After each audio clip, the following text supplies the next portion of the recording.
Hey, it's Ethan here at Etrailer. Today we're going to be taking a look at showing you how to install these Pewag Brenta C diamond patterned snow tire chains on a 2023 Chevrolet Silverado 2500. This tire size is 245/75/17, but make sure you check our fit guide, etrailer.com, to find the right chains for your tire size. These chains might be a good option for you if you live in an area that gets a decent amount of inclement weather, light snow and ice, things like that. They're not the most aggressive in the world, but they are going to last you for a long time. They do so by starting out with this diamond pattern. It gives you more coverage on the tire, so you get better handling when you're turning versus a ladder pattern. Also gets you a smoother ride. The chains themselves are a titanium alloy construction, and they have square links with the grooves on the side, if you can see that.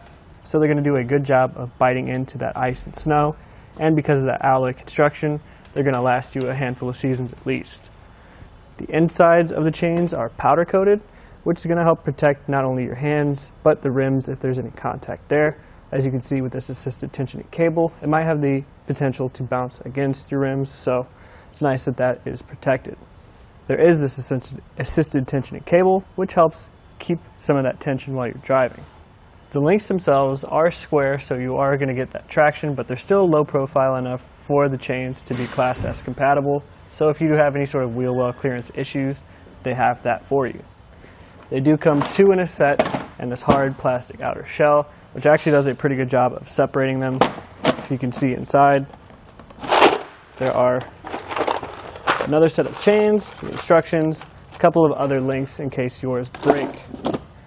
So as far as keeping the chain secure and keeping the weather out of them, I think it's actually going to do a pretty good job.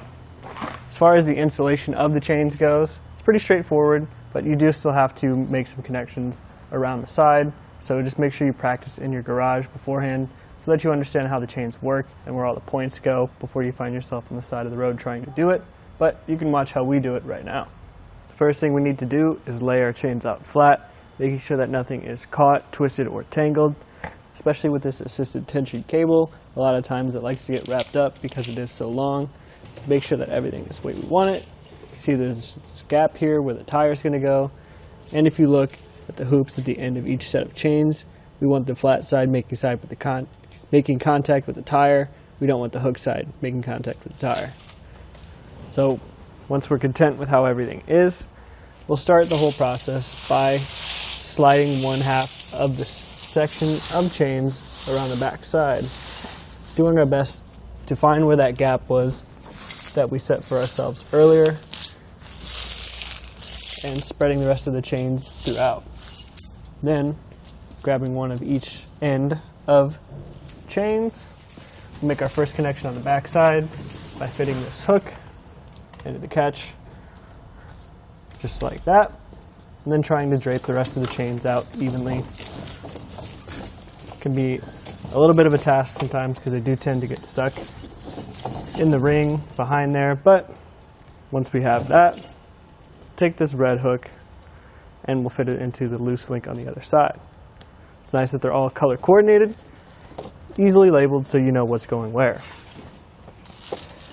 For our final connection, we'll use this assisted tensioning cable that I mentioned at the beginning, slide it through this catch down at the bottom, and we'll pull it back as tightly as we can get it.